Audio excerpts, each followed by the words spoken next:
So doing some more work in the shed here. I'm polishing the exhaust, so this is how they have started out.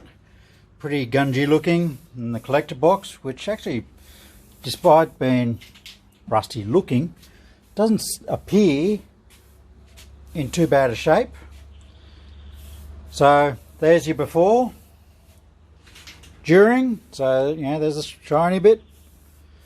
I've actually given these a rub back with some 800 wet and dry, then some 2000 wet dry, just to get this robe grime off. It actually makes the polishing a lot quicker. You know, just 10 minutes giving it a quick sand back makes the polishing a lot quicker. And over here we have our completed ones. So they're not super shiny, they're not like a mirror, but yeah, at least if they get dirty it's not going to be bothering me too much, and they look better than rusty brown. I had a question asked of me of what modifications were needed to fit the XJR cans.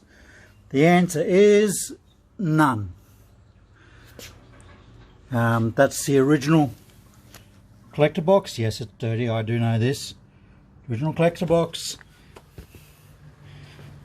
and polished headers.